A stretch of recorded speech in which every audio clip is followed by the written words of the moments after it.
Hello, Bremerton. I'm Constance Baird, your host of Inside Bremerton, the city show focusing on issues and topics important to its citizens.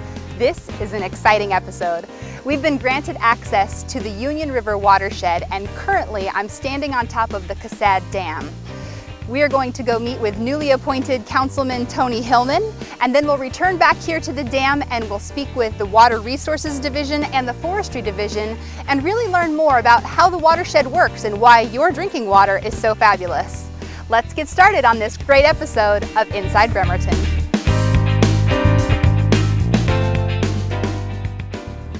We're here at Kiwanis Park in Bremerton with newly appointed City Councilman Tony Hillman. Tony, thanks for joining me. Yeah, thanks for having me. It's good to be with you today.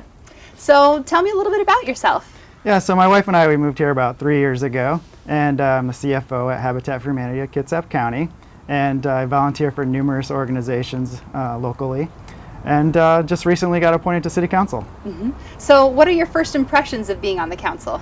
Yeah, I mean, I've loved it. I mean, it's been fun. I think we have a great group of individuals. You know, we all work well together. We have, you know, various personal and professional backgrounds. But I think at the end of the day, you know, we all listen to each other and hear each other out, and we try to, you know, come up with constructive agreements. And, you know, I think we can respectfully disagree sometimes. So that's the nice part of it. That's important too. Yes. I think it's really neat to see all of those different backgrounds come together and work together to really for the benefit of the city. So thank you. Yeah. So tell me, what are some of the things that you are working on personally and within your district? Yeah, so personally, very involved in the community. When I first moved here, I decided to do AmeriCorps. So I served at the Red Cross for 10 months, and during that time I helped install over 300 smoke alarms right here in Bremerton, and also with the fellow AmeriCorps got to talk to about 10,000 kids and adults about emergency preparedness and basic first aid. On top of that, you know, I do some volunteer work with the Bremerton Backpack Brigade. I'm also a board member on the Kitsap County Children and Youth Commission, and I also volunteer with the city parks and the county parks. And recently took on a position with the board for the Kitsap Community Food Co-op. So, you know, I have a lot going on. I still volunteer at the Red Cross. But, you know, some of the things that I'm personally working on with those organizations, like the co-op, I helped get that started. We have a pop-up market and Sweet and Smoky Diner. And now, you know, being on the board, I'm helping them transition into having an actual storefront with full-time employees. So, you know, we're working on our business plan. So, you know, that's very exciting, and that's something that I enjoy doing.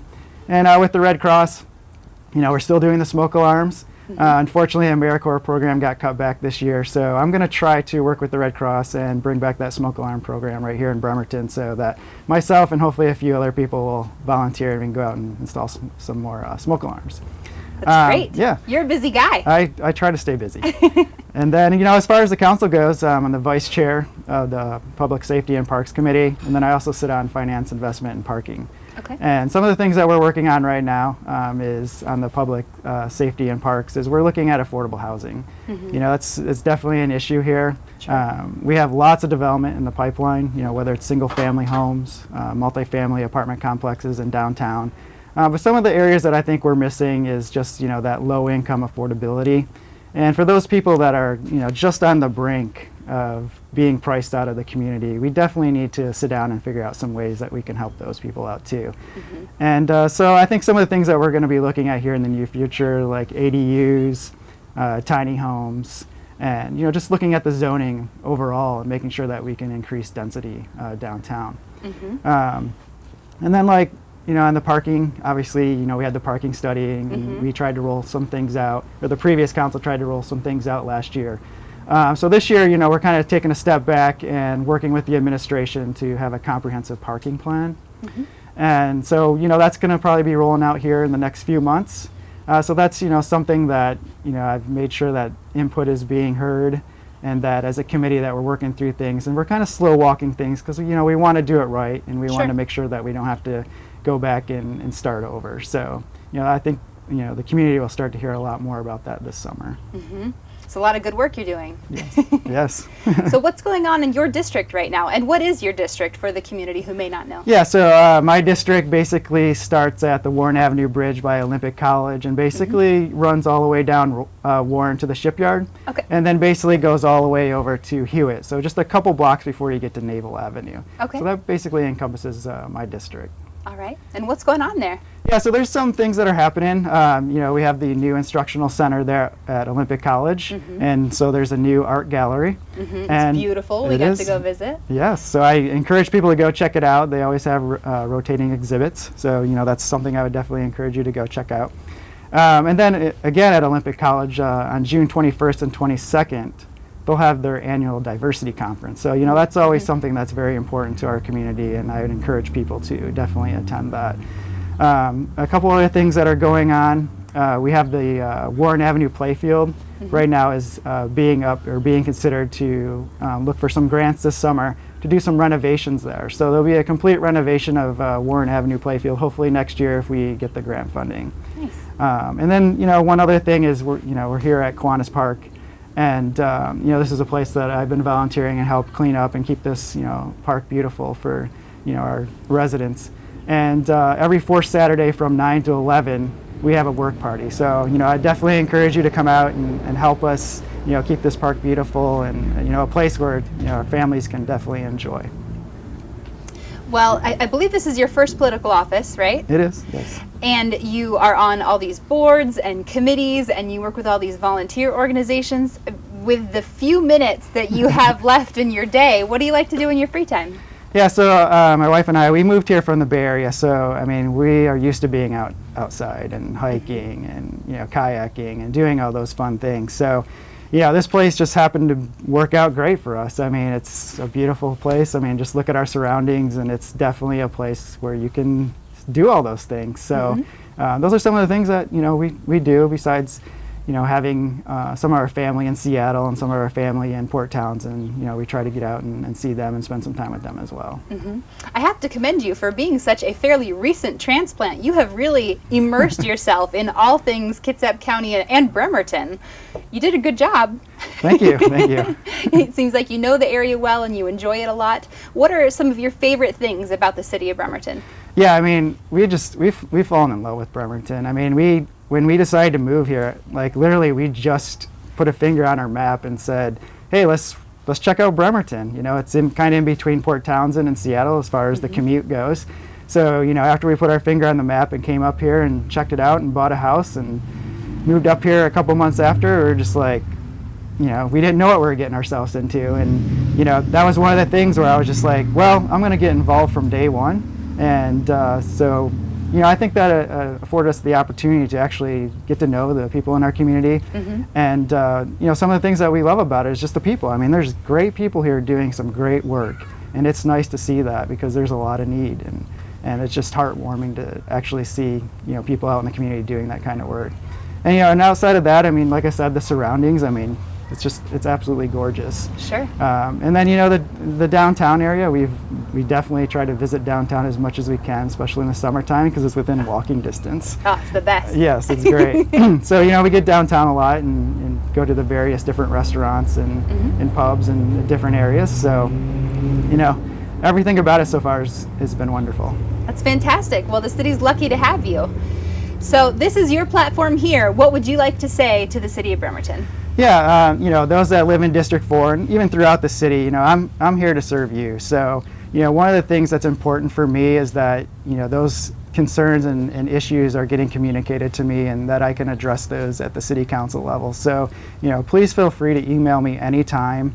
You know, we're going to start looking at some ways to reach out to the community more effectively. So hopefully over this summer we'll have a District 4 Facebook page that we'll be able to communicate and keep in touch on.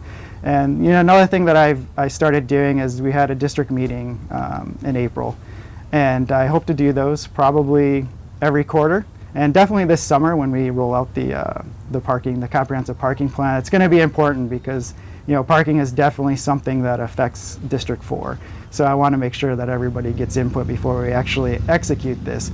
So, you know, I definitely encourage you to definitely, you know, stay in touch, send me an email, let me know what's going on, and I'll do my best to serve you.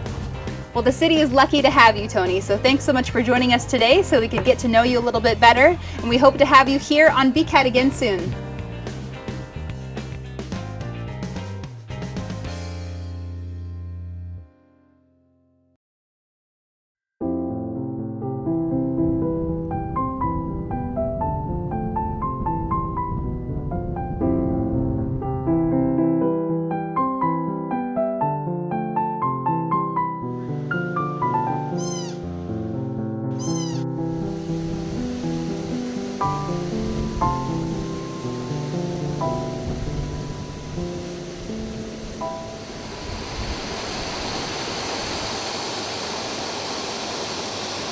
We're standing at the top of the Casad Dam, and joining me is the City of Bremerton's Water Resource Manager, Kathleen Cahill.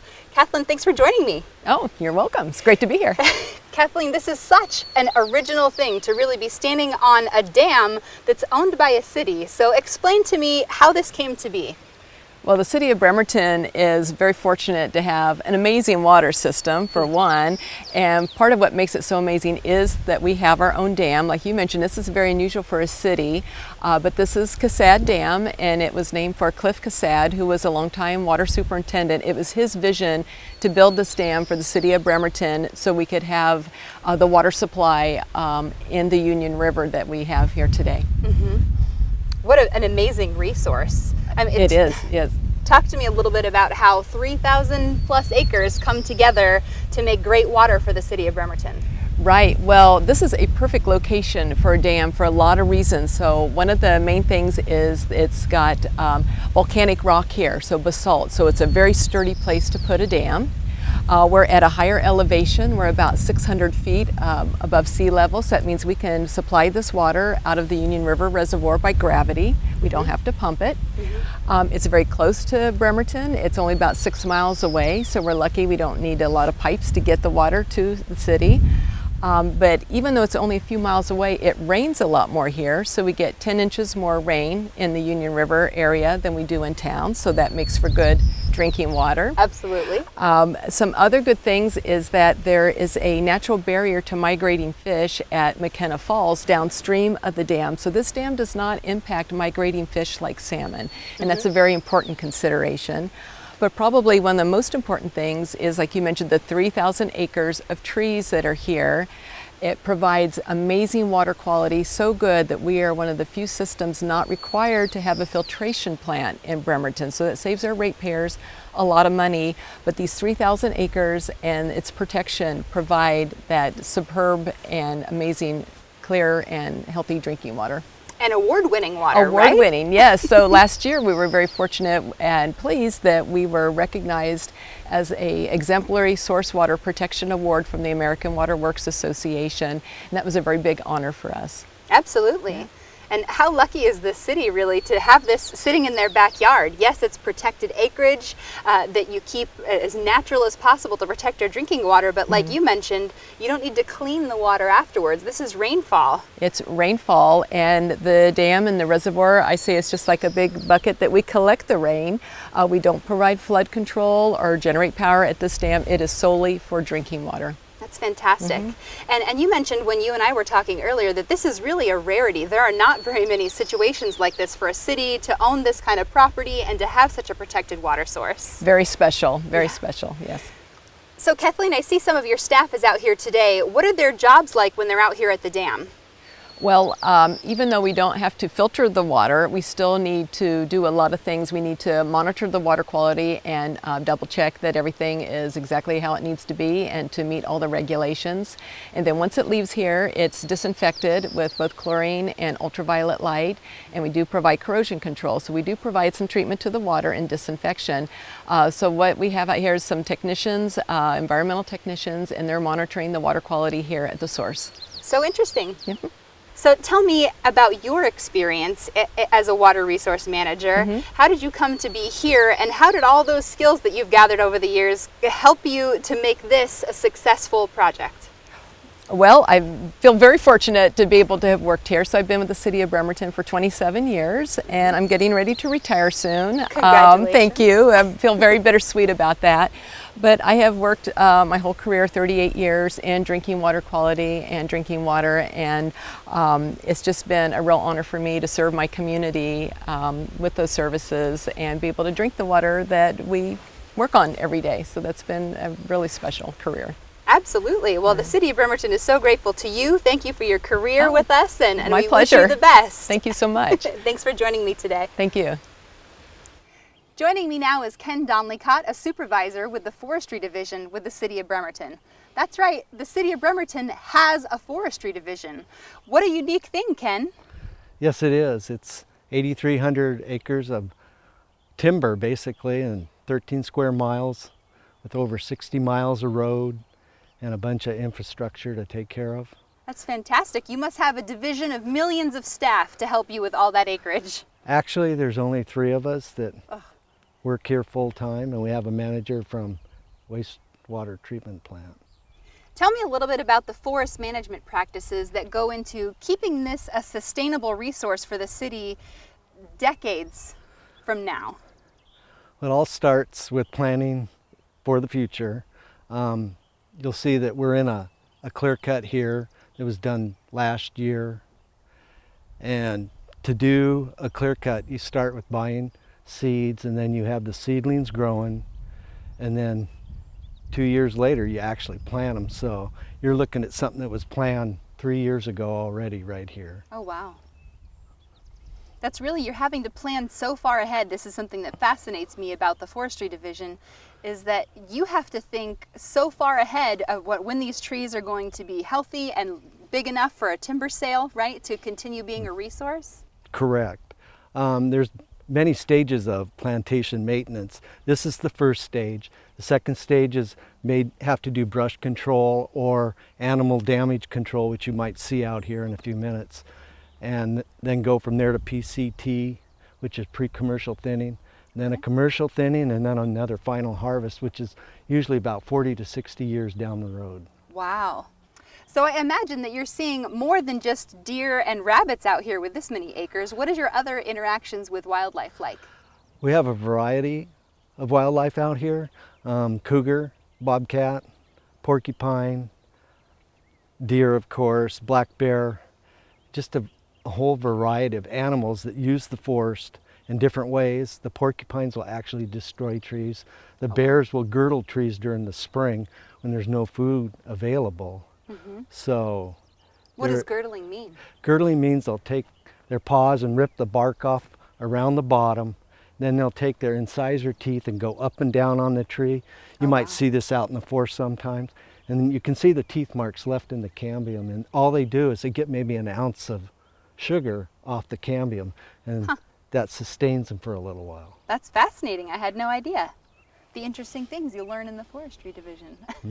So I think your department just got a couple of minutes of fame, is that right, over a beaver? Tell me about that Yes. story. There was a beaver that was in the water utility intake. So they had to actually remove it from the intake because of Giardia and other diseases that it can cause. So we have an employee that has his own trapping license who's actually has done it in the past for us. And he caught the beaver, and then he gave it to Fish and Wildlife, who relocated it. Again, another problem that any other city employee is normally not having to deal with, thinking about what do we do with this beaver, and gee, I guess I'll just tackle it myself. Yes. Talk to me a little bit about the watershed itself. I know that's just a portion of the forestry that you are responsible for. Right now, Dave, Dennis, and I have been walking streams trying to have the streams downgraded from fish down to NP or NS. It helps us in the future because that way we don't have to put such a big buffer on a stream that doesn't have habitat for fish. Okay. And I imagine there's a lot of streams out there. There is. Mainly it's in the Gorse Creek Basin here that Sure. we're working on, and there's some in the back of the Union that we've already done. We've saved the city probably a couple $100,000 in bridges by doing this. Oh, that's fascinating, because really you wouldn't know unless you put eyes on it, right, if there's habitat out there. So you were telling me also before about you've expanded some culverts and made some fish bridges. Tell me more about that project. Through the last couple years, we put in 3 brand new bridges on fish streams for fish passage, and culvert sizes have always gone up through the years. They started out at 12 inches, and then 18 was the minimum, and now 24 is the minimum for a live stream. So we've been constantly updating those as needed. And I imagine that's a lot of coordination with other organizations in the area as well, yeah? Through the DNR, we're mandated to upgrade those. We just finished a 16-year program called RMAP, which is Road Maintenance and Abandonment Plan. And we're one of the first in the state in this area that have finished it. So I imagine you're coordinating with even more agencies. Yes, we are. We coordinate with DNR, the tribes, which is basically the Suquamish tribe around here, and DOE, Department of Health, Ecology, Fish and Wildlife, and DNR. Sure. That's quite a list, Ken. Yeah. That's a lot of coordinating to do. And like I said before, this is such a unique position really for you to have, working for a city and yet supervising a forestry division. There's not too many cities in Western Washington that have their own watersheds. Montesano's one, Seattle, of course, and Tacoma. But all the little towns around, they usually don't. They buy water or have wells, so this is pretty unique. It is. How did you end up here? I started in forestry in '75, many years ago, and just happened to fall into the city's workforce. And you told me earlier that this is the best job in the city, am I right? It definitely is. You can't beat this job. We're out in the woods every day, enjoying nature. Sure. You told me earlier that the view that you and I are seeing right now is all the watershed. Is Everything that that correct? we're looking at right now is within the utility-owned lands, which is considered the watershed. That's fascinating. And this is your office, Ken. Yep. You are a lucky guy. Thanks for joining us today. You're welcome. This is Dave Dennis from the Forestry Division. Dave, thanks for joining us. Thank you for being here. Talk to me a little bit about the Forestry Division as an asset to the city of Bremerton. Well, it's real unique positions to be out here in forestry because the city of Bremerton just has a gold mine as far as a large enclosed or a large area of forest land that we manage over. Some of the regulations say that desired future condition of riparian or stream buffers are up to 150 years. Wow. And so we go ahead and protect the resources, which is the first thing, and that overlaps with the water utilities, the water, clean water, no sedimentation from roads, no sedimentation from timber harvest. Okay. And how do you go about protecting this land during those timber harvest times? I think it probably looks dramatic to those of us in the public who don't understand forestry management practices, that you have to clear cut an area, but there's a reason behind that. Can you talk to me a little bit about how you're doing that? Over past management, a lot of the land, I can't say what percent, but a lot of the land has been thinned multiple times. So when you look at the forest, you got standing trees and a mature stand. One of the practices was pre-polling. Pre-poll is taking out the large straight trees that can be made into utility or distribution poles, the poles that you see along the highway. So we have in the past pre-polled a stand, so that's just a light thinning. Then we've also gone back in and done commercial thinnings, where we take out more of the stand, but still occupying the site.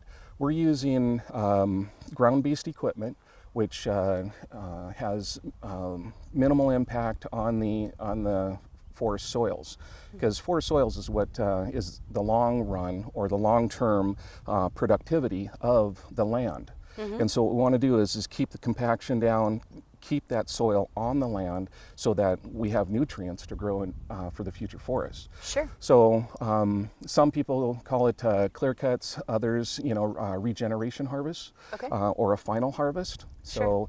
So once you've reached a thinning point of multiple entries into a stand and reduced it down, now you're growing larger wood at a bigger diameter. And so the market right now is pushing for a younger rotation around 45. So a lot of the private entities are pushing to 45 years old and a final harvest at that point. So it's smaller wood, and that's what the mills are geared for. Again, we're trying to produce a product that gets the maximum value for the residents of the city. Sure, because you're making money off of these sales, which really helps, it kicks back into the rest of the city, right? Yes, and so we talked about the buffers that are required on certain streams, certain slopes, and Washington State has one of the most restrictive in the United States of America. And so we have quite a rule book that we have to follow. Sure. We also have to abide by that and leave so many trees per acre, so much downed wood per acre, and it's looking at the whole ecosystem of an area. Okay. So there's really a lot of science that goes into managing this much forestry, and I think no one cares about that more than this division, am I right? Well, no, there's a lot of people that are interested in it, and they do have their input. Sure. And when we're harvesting adjacent lands, it depends if it's private or private large landowner or private small landowner. And so, yes, we listen to others, and then make our cut. In forestry, since a lot of the public utilities uses or has a say in the land, we go before the managers every year to get approval of the area that we're going to harvest. So that's an internal review process. And Sure. then we have the external review process that Ken was mentioning earlier with the Department of Ecology, Department of Natural Resources, and then they have their group that they report to also. How about you personally? It seems like you must care passionately about this land to come to work here every day. It is a gold mine. It is a real unique situation. Having spent a few decades in forestry, coming to the city was an absolute delight, and it still is. And being able to manage it or be part of the system on an overall aspect, it really is what I view it as a backyard, somebody taking care of their backyard. Here, we're out here on a larger scale, improving the roads, improving the access. We're interested in fire suppression or potentially being prepared for anything that may occur as far as a fire goes, or other emergency type situations that happen out on the forest land. Sure. So Dave, what is your favorite part about coming to work every day here at the Forestry Division? Well, being able to get a young stand growing, it's I look at it on a day-to-day basis as far as getting the trees to grow. But once you stand back after 4 or 5 years and you've got a plantation like what we've got around here that's surrounding us right now, it's really a good feeling to see those young trees producing growth and greening up the area. Perfect. Well, thanks so much for taking care of Bremerton's backyard. We appreciate all your hard work. Thank you. You too. With me now is Bremerton Police Officer Jeff Schaefer. Now, Officer Schaefer, BCAT was granted special access to get behind these gates today. We got an up-close view of the Casad Dam and the Watershed, but tell me about your role here as protecting this resource. So it's a city property, and it's off limits to people because it's not a recreational area, and so we frequently patrol here to keep people from trespassing, to make sure that there's no campers, hunters just keep people away from the watershed because it's such an important resource. Sure. And what a unique job, really, for a city police officer to be patrolling 3,000 acres of forest. It is. Talk to me a little bit about that. So it is odd. You got 3,000 acres of pristine forest land in the city. It's pretty unusual, but it's important. It's part of the city, so it's something that we have to police, and it's important because it's the city's water supply, and Sure. you know, we just have to make sure that it stays clean and safe for the citizens to use. And do you find when you're encountering people out here, do they know about this area, that it's a protected watershed? Oftentimes they claim they don't, Sure. and our main job is to educate them and let them know that this isn't a recreational area. There's no hiking, there's no hunting, there's no camping, there's no fishing, and you know, we do document the names of the folks that we encounter here because you know, it is trespassing, even though it may not be posted on every square inch of the property. Sure. It's just important that people stay away from here in order to keep the water safe and clean. Absolutely. So tell me some fun stories that you've had being out here. Like we said, it is such a unique experience to be patrolling the forest. Has anything curious happened? Just the occasional bear sighting. One of the officers out here saw a bear climbing a tree a couple weeks Sure. ago when he was working out here, and there's not a whole lot of adventure that goes on out here. It's just patrolling, making sure no one's out here, and just educating the folks that we run into. Sure, maybe even a nice peaceful break from the day. That's true too, yes. And tell me about your background in law enforcement. So I've been in law enforcement for 22 years, and I've been with Bremerton for about 3.5 years. And this is just one of the great duties that we have here in the city of Bremerton. Sure is. Well, thank you for protecting this water resource for all of us here in Bremerton. Thank you. What a fantastic and fun episode of Inside Bremerton. Even for us, I had a blast. I'd like to thank Kathleen Cahall, Ken Donley-Cott, Officer Jeff Schaefer, and of course, Councilman Tony Hillman for joining us today. If you want to learn more about what BCAT is up to, then you can check us out on Facebook. Tune in next time on Inside Bremerton, only on BCAT.